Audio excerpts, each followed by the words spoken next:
सुप्रभात मित्रों। देखिए, विषय संस्कृत, प्रकरण है गुण संधि। गुण संधि का सूत्र है आद गुण है। देखिए, गुण संधि पढ़ रहे हैं अपन। इसका सूत्र है आद गुण है।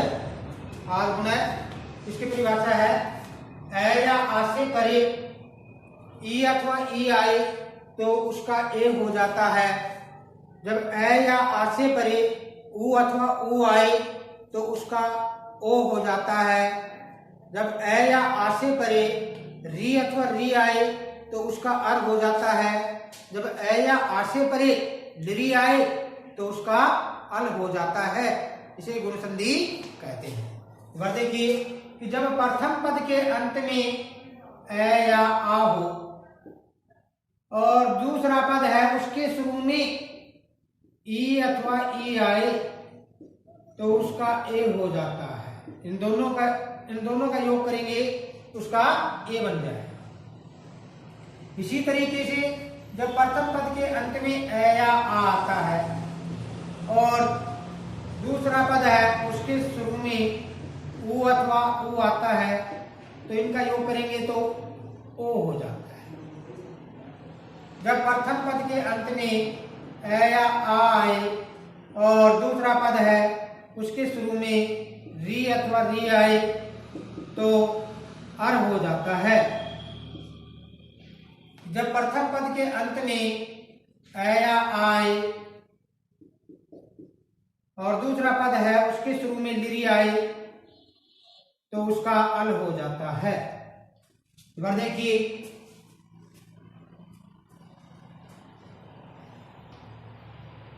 कि प्रथम पद ए या आ प्लस ई अथवा ई उ अथवा उ री अथवा री ली। जब प्रथम पद के अंत में क्या हो ए या आ हो और दूसरा पद है उसके शुरू में यदि ई अथवा ई आए तो उसका ए हो जाता है।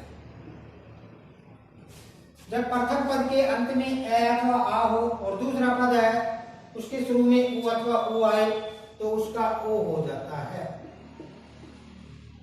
जब प्रथम पद के अंत में ए या आए और दूसरा पद है उसके शुरू में री अथवा री आए तो उसका अर हो जाता है। इसी तरीके से जब प्रथम पद के अंत में ए अथवा आए और दूसरा पद है उसके शुरू में री आए तो उसका अल हो जाता है। इसे गुण संधि कहते हैं।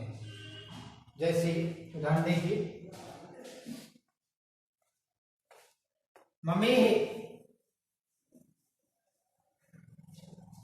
पहला उदाहरण है ममे है। संधि विच्छेद करेंगे तो हो जाएगा मम प्लस ई है। मम प्लस ई है ए प्लस ई बराबर ए। अगला उदाहरण है यथेदम। यथेदम संधि विच्छेद करेंगे यथा प्लस इदम। तो देखिए था आ प्लस ई बराबर ए।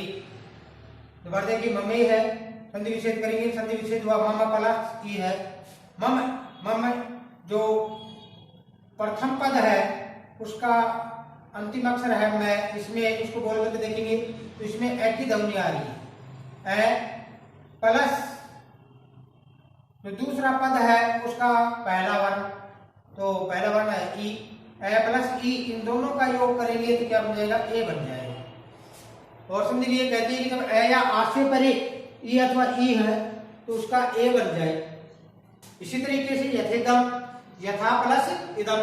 देखिए यथा, इसमें आ की ध्वनि आ रही है, प्लस ई, आ प्लस ई बराबर ए, यथेदम। अगला उदाहरण है उपेंद्र। केंद्र, संधि विच्छेद करेंगे, उप प्लस इंद्र, ए प्लस ई बराबर ए। क्योंकि जब संधि कहती है कि जब प्रथम पद के अंत में ए या आए और दूसरा पद है उसके शुरू में ई अथवा ई आए तो उसका ए बन जाए। अगला उदाहरण है नवोडा।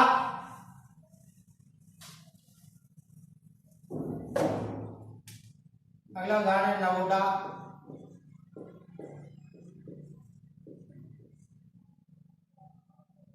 तो संधि विच्छेद करेंगे, नव प्लस उदा, ए प्लस उ बराबर ओ। संधि कहती है कि जब प्रथम पद के अंत में ए या आ हो और दूसरा पद है उसके शुरू में उ अथवा उ है तो उसका ओ बन जाता है। अगला उदाहरण है गंगोदकम। गंगोदकम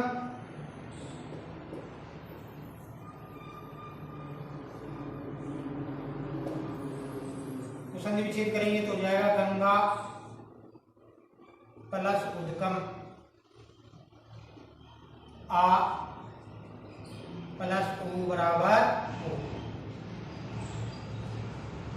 अगला उदाहरण है कृष्ण नदी।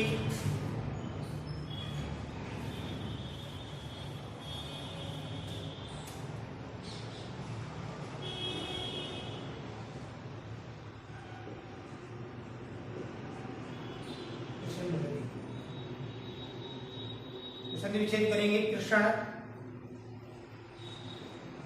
प्लस रिद्धि, तो ए प्लस री बराबर अर।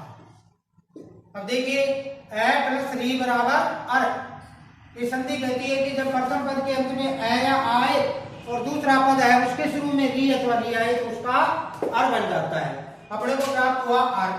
अब अपने को ये देखना कि संधि अपनी सही है या नहीं। तो यहाँ अपने को अर प्राप्त हो गया है। जहां से हमने संधि विच्छेद किया है वहीं पर ये वर्ण यही शब्द होना चाहिए, तो ये हमारी संधि सही है, अन्यथा गलत है। कृष्ण है और रिद्धि री र अर ये र है, तो क्या हो जाएगा कृष्ण रिद्धि, इसलिए हमारी संधि सही है। अगला उदाहरण है वर्षर्तु। वर्षर्तु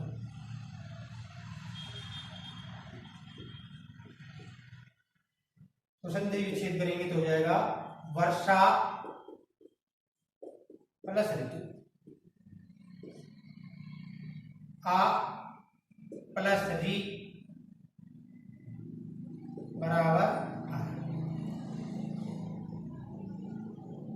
अगला उदाहरण है तवलकार है। देखिए तवलकार है,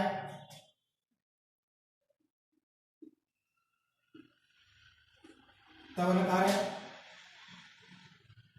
तो संधि विच्छेद करेंगे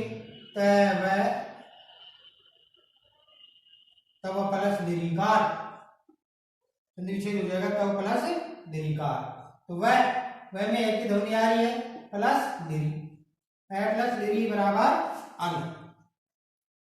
इसी तरीके से उदाहरण है ममलकार है। ममलकार है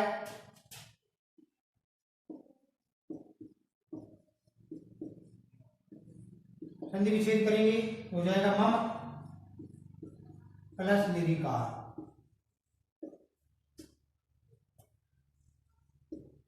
तो मैं किसकी ध्वनि आ रही है ए की, तो ए प्लस दीर्घ बराबर अल, यही गुण संधि है। तो इसके उदाहरण है करके देखिए, यदि समझ में नहीं आता है तो आप पूछ सकते हैं। धन्यवाद।